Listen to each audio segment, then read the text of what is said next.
हमें मेजेस दिखा जाते हैं जो कहते हैं ओ माय गॉड, ये तो बहुत ज्यादा इनक्रेडिबल है, ये बच्चा, इसकी हालत तो अच्छे से इम्प्रूव हो रही है। और हम तो इस मोमेंट में भी देख रहे हैं जैसे इसकी बॉडी में ईथर इसके बाइंडिंग स्पेल के साथ फाइट कर रहा है, लेकिन ये पॉसिबल कैसे है। और वहां पर हमारे लुलू, उसका डैड और एडवाइजर भी खड़े थे।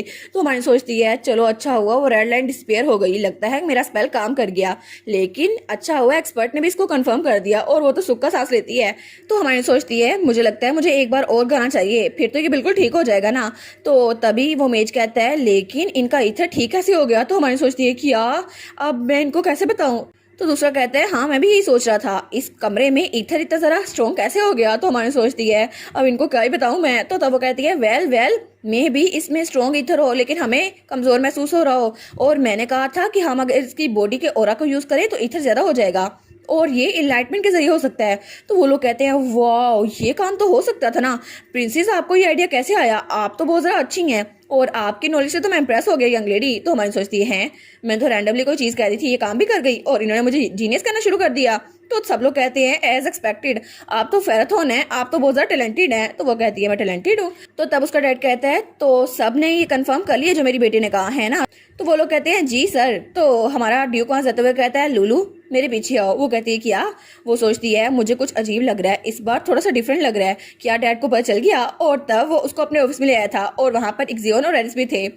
तो तब ड्यूक उसको उठाते हुए कहता है लुलू, और जब उसको उठा लेता है वो कहता है क्या कोई चीज है जो तुम्हें मुझे बतानी है। तो हमारी उसकी तरफ देखती है और वो सोचती है तो इसे पहले से पता था, शायद ये चाहता था मैं इसे खुद बता दूं। तो वो कहती है मुझे माफ कीजिएगा, आपने कहा था मैं उसके कमरे में ना जाऊं लेकिन मैं चली गई और मैंने कुछ डेंजरस नहीं किया, बस मैं उसके पास थी और मैंने उसको ईथर यूज करने का तरीका सिखाया, उसके अलावा कुछ नहीं। तो उसका डैड कहता है मैं इंतजार कर रहा था तुम मुझे खुद बताओ, लेकिन हमारी कहती है मैं गलत थी मुझे माफ कर दे। तो उसके भाई भी वहीं पर खड़े हुए थे और उन्होंने भी मुंह बनाया हुआ था।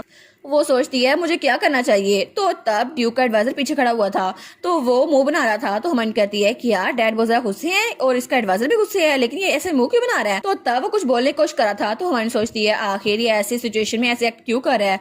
तो तभी उसे बात समझ आ जाती है, वो कहती है ठीक है मैं समझ गई। तो वो कहती है डैड। तो उसका डैड कहता है हाँ। तो तब उसके गाल पे किस करती है, वो कहती है अगर आपने मुझे माफ कर दिया तो आप भी लुलू के गाल पे किस कीजिएगा। तो उसका डैड कहता है अच्छा ठीक है, और वो भी उसके गाल पे किस करता है। तो हमारी कहती है थैंक यू सो मच इस हिंट के लिए वाइकाउंट अर्कल। और उसका एडवाइजर कहता है हाँ कोई बात नहीं माय लेडी, आपको थैंक यू बोलने की जरूरत नहीं है। और उसका डैड मान गया था। तो उसके दोनों भाई कहते हैं मैं तो पूरी रात सो नहीं सका, मेरी बहन की वजह से मैं इतना परेशान हो गया था। तो इक्जियोन कहता है तुम तो इतने जरा नाजुक हो, अगर तुम्हें कुछ हो रहा था तो हमारी कहती है मुझे पता चल गया मुझे क्या करना है। और उसके थोड़ी देर बाद वो अपने डैड की गोद में बैठी हुई थी। तो उसका डैड कहता है अब तो एम्पायर में इससे ज्यादा पावरफुल चीज कोई है ही नहीं ना, और ऐसे रिचुअल्स का कोई ट्रेस भी नहीं रखता, लेकिन मैंने इसको ट्रेस करवा लिया। तो हमारी कहती है तो आपको पता चल गया कि सबके पीछे था कौन। तो वो कहता है हाँ बिल्कुल ये रॉयल फैमिली के साथ कनेक्टेड है, और उसके भाई भी वहीं पे खड़े थे और उसने उनके गालों में भी किस की थी। तो वो दोनों खुश हो गए थे। वो कहते हैं चलो ठीक है कोई बात नहीं, आगे से ऐसा ना करना। तो ड्यूक कहता है मैं तुम्हें बताना चाहता था कि तुम्हारा स्लेव असल में वो रॉयल ब्लड से है। तो हमारी उन कहती है क्या रॉयल ब्लड से। तो तभी वो कहती है जब मैंने उनको कहा था रॉयल ब्लड से है तो सबने मेरी बात से मना कर दिया था और सबने कहा था ऐसा कैसे हो सकता है, वो ब्लैक मार्केट में कैसे हो सकता है, लेकिन वो तो क्राउन प्रिंस है ना, फॉर गुडनेस सेक ऐसा ही हो, मैंने तो सबको बताया था, पहले तो किसी को मेरी बात पे यकीन नहीं आया था। तो तब वो सोचती है नहीं मोर इम्पोर्टेंटली अगर वो रॉयल फैमिली से है तब भी उस पर ये कर्ज किसने किया होगा, वो तो एक बच्चा है ना, किसी ने इतना जरा जालमाना कर्ज कैसे किया होगा, इतना जरा डेंजरस, और उन्होंने तो उसे नाम भी नहीं दिया, उसने मुझे अपना नाम नहीं बताया, क्या पता उसके साथ कुछ बुरा होता हो, लेकिन मे भी ऐसा हो सकता है। और तब हम उस बच्चे का कमरा दिखा रहता है और वो बच्चा वहां पर था और उसके साथ गुलाब उड़ रहे थे, लेकिन तभी उसके हाथ पे और शर्ट पे खून लगा हुआ था और उसी के सामने हमारी हीरोइन वो बेहोश पड़ी हुई थी। हमारी कहती है मुझे इसको नाम देना था, लेकिन ये सब कुछ कैसे हो गया ये तो मुझे पता ही नहीं चला। और तब वो बच्चा सोचता है ये ख्वाब है ना, ये ख्वाब ही है, इसके अलावा कुछ नहीं हो सकता, क्योंकि जब से ये बीमारी मुझे लगी है तब से मुझे ऐसे डरावने ख्वाब आ रहे हैं। तो तब हमारी लुलू उसके हाथ पे हथकती और कहती है मैं ठीक हूँ, कुछ भी गलत नहीं हुआ, और उसके मुंह से बहुत ज़रा खून निकल रहा था। वो सोचता है हाँ बिल्कुल ये ख्वाब ही होना चाहिए, क्योंकि इसकी ये हालत मुझसे ये देखी नहीं जा रही, ये ख्वाब ही होना चाहिए। तो हमारी लुलू वो कहती है मेरे बारे में फिक्र ना करो, लेकिन वो सोचता है अभी थोड़ी देर पहले तो सब कुछ ठीक था, लेकिन अभी ऐसा कैसे हो गया। और थोड़ी देर पहले जब वो होश में आया था वो सोचता है क्या मेरी पावर वो ठीक हो गई और ये कर्ज खत्म हो गया, क्या ये उस लड़की के गाने की वजह से था। तो तभी हमारी लोलू वहां पर आती है। वो कहती है तुम्हें पता है ना, वैसे भी मैं इसके बारे में कुछ ना कुछ सोच रही थी। तो वो कहता है क्या? तो हुमायूं कहती है मैं सोच रही थी कि एक सीड कुछ भी बन सकता है ना, तो मैं अब से तुम्हें सीड कहूंगी। तो ठीक है, तुम्हारा नाम अब से मैंने सीड रख दिया। वो कहता है क्या तुम किस बारे में बात कर रही हो? तो हुमायूं कहती है तुम जो भी बनना चाहते हो ये तुम्हारी चॉइस है, क्योंकि एक सीड कुछ भी बन सकता है और मैं पूरी उम्मीद करती हूँ कि तुम अपनी लाइफ का कंट्रोल दोबारा किसी के हाथ में ना दो। तो वो कहता है क्या क्या तुम ये बताने की कोशिश करी हो कि मैं कौन हूँ? वो कहती है एग्जैक्टली। और तब उसके सामने फूलों का गुलदस्ता करती है। तो वो कहता है क्या गुलदस्ता? तो हमारी स्माइल करके उसकी तरफ देखती है। वो कहती है सीड, आज से मैं तुम्हें सीड कहूंगी, ठीक है, और तुम अपनी जिंदगी खुद चुनना। तो तब उस गुलदस्ते में देखते हैं तो वहां पे एक चाबी भी थी जो उसके कॉलर की थी। तो वो सोचता है क्या इसमें रिस्ट्रेंट की कैसे आ गई, क्या इसको ये पहले से पता था? तो तब वो कहती है मैं चाहती हूँ कि तुम अपनी लाइफ अच्छे से जियो। लेकिन जब वो वहां पर देखता है तो उसके इर्द गिर्द खून ही खून था और हमारी हीरोइन के मुंह से खून निकलने लग जाता है। तो तब हमारी कहती है मैं चाहती हूँ तुम फ्रीली जियो। और वो तो स्माइल कर रही थी लेकिन उसके मुंह से खून निकल रहा था और तभी वो बेहोश होकर वहां पर गिर जाती है। तो वो कहता है क्या इसको क्या हुआ? ये फीलिंग ये पहली बार जब मैंने कुछ ऐसा महसूस किया है। ये बच्ची मेरे सामने बेहोश हो गई, लेकिन ये कर्स रिस्ट्रेन, जब से मुझे ये कर्स मिला है मेरी बोन्स और सोल में ये जुड़ गया है। लेकिन कभी भी मुझे ऐसा महसूस नहीं हुआ जब मुझे ड्रग दिया गया और जब मुझे स्लेव बनाया गया, लेकिन अभी ये ऐसा महसूस क्यों हो रहा है? और तभी वो उसको देखता है जो वहां पर लेटी हुई थी। वो सोचता है ये ख्वाब नहीं है, लेकिन इसे ख्वाब होना चाहिए था। ये बिल्कुल सॉफ्ट और फ्रेजाइल है, तो इसके साथ ऐसा कैसे हो सकता है? इसको इतना सारा दर्द कैसे हो सकता है? वो कहता है पॉइंटलेस, ये सब कुछ मीनिंगलेस है। और तब वहां से आवाज आती है तुम लोग यहाँ से हट जाओ। तो वो कहते हैं क्या? वहां पे मेड्स पीछे जाती हैं। तो वो बच्चा हमारी लुलू को लेकर वहां से भाग रहा था और सब मेड्स उसको देखी जा रही थी। लेकिन तभी पीछे से वहां पर एक जियोन आता है और वो कहता है अपने हाथ पीछे करो। तो वो कहता है लेकिन इसे डॉक्टर की जरूरत है, तुम्हें देखना चाहिए, इसे डॉक्टर की जरूरत है। तो तभी हमारी लुलू को कोई उठा लेता है। वो कहता है तुम तो बहुत ज्यादा टफ हो, है ना? और वो था एरिस। वो कहता है ये रिस्ट्रेंट है ना, इसकी वजह से तुम्हें इतना सफर करना पड़ा, लेकिन फिर भी मेरी बहन ने तुम्हारी जान बचाई और तुम इसको अभी तक झेल रहे थे। और तब वो गुस्से में तो हुए कहता है मेरी बहन ने इतना मुश्किल फेस की और उसके साथ ये सब कुछ हो गया, फिर भी अगर तुम मर गए तो ये बिल्कुल जाया जाएगा, इसलिए मैं तुम्हें मारने नहीं वाला। और तब उसे धक्का देता है और वो बच्चा कमरे में जा गिरता है। वो कहता है इसलिए दफा हो जाओ यहाँ से, लूलू के होश में आने से पहले निकल जाओ यहाँ से। तो वो बच्चा कहता है क्या उसकी बहन ने मेरी जान बचाई थी? तो इसका मतलब है कि ये सब कुछ ये मेरी वजह से हुआ है ना? और तब वो बेड पे देखते हैं जहाँ पे खून ही खून था और वो चाबी और बुके था।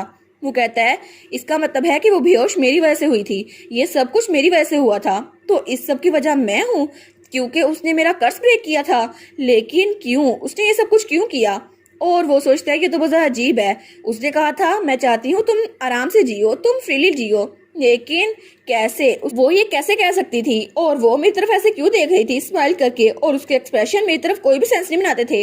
लेकिन मैं अब समझ सकता हूँ, उसने कहा था तुम फ्रीली जियो, उसका मतलब था कि मैं इस कर्ज से आजाद हो जाऊं, क्योंकि उसने ही मुझे इस कर्ज से आजाद करवाया था। तो तब वो चाबी उठाता है और कहता है ठीक है, अब वो मुझे पीछे छोड़ चुकी है और एक सीट कुछ भी बन सकता है। और उसने कहा था कि चॉइस मेरे पास है, तो ठीक है। और हाँ, मैं भी वैसा ही करूंगा जैसे उसने कहा था, जैसे उसने बोला था मैं वैसा ही करूंगा, सेम टू सेम वैसा ही। उसने कहा था दोबारा किसी को भी अपनी लाइफ को कंट्रोल ना करने देना, तो मैं किसी को भी ऐसा दोबारा नहीं करने दूंगा। और अब से मेरी लाइफ का कंट्रोल सिर्फ मेरे हाथ में होगा और मैं किसी और का गुलाम नहीं बन सकता, किसी और का स्लेव कभी नहीं बन सकता, है ना मास्टर? क्योंकि मैं सिर्फ आपका स्लेव हूँ। और तब वो वहां उस चाबी को देखता है और वो सोचता है बस अब मुझे अपनी जिंदगी अपने हिसाब से गुजारनी होगी और मैं यही करने वाला हूँ।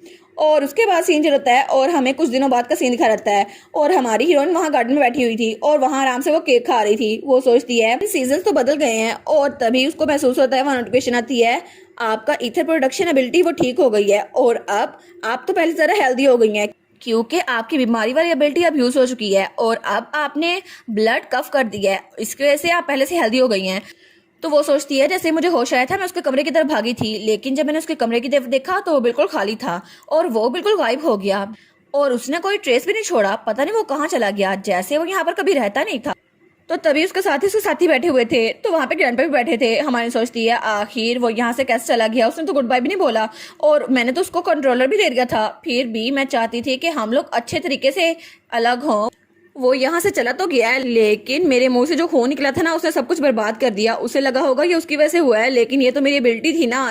जब मैं एक्सियोन के पास थी और मेरे मुंह से खून निकला था, लेकिन एरिस के बाद भी तो ऐसा ही हुआ था और अब दोबारा से तीसरी बार ऐसा हुआ है। आखिर ये सब कुछ इतना बर्बाद क्यों ही जा रहा है? तो तब वो बड़ी चिड़ी हुई थी और केक खाते हुए सोचती है ये सब कुछ हो क्यों रहा है। तो ग्रैंडपा कहता है क्या आप अपने गुलाम की वजह से परेशान है कि वो भाग गया। तो हरमाइनी कहती है वो भागा नहीं है, मैंने उसे जाने दी है। तो वो कहते हैं लेकिन अगर ऐसा ही है तो आप जरा चिड़ी हुई क्यों लग रही हैं। वो कहती है क्या चिड़ी हुई, नहीं नहीं ऐसा कुछ भी नहीं है, वैसे भी मुझे बस इस बात का बुरा लग रहा है कि उसने गुड बाय नहीं बोला। तो वो कहता है अच्छा।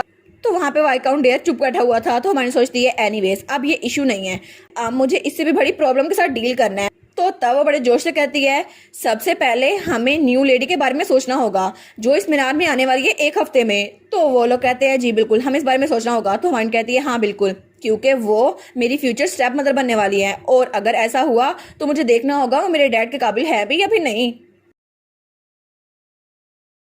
और इसी के साथ ये वाला पार्ट यहीं पर ख़त्म। तो आप लोग बताइएगा आप लोग को ये पार्ट कैसा लगा, और वीडियो को लाइक और चैनल को सब्सक्राइब लाजमी कीजिएगा। बाकी वीडियोस का लिंक भी स्क्रीन पर नज़र आ रहा होगा तो काइंडली उनको भी चेकआउट कर लें। और thank you so much for watching my videos. Stay safe, bye bye.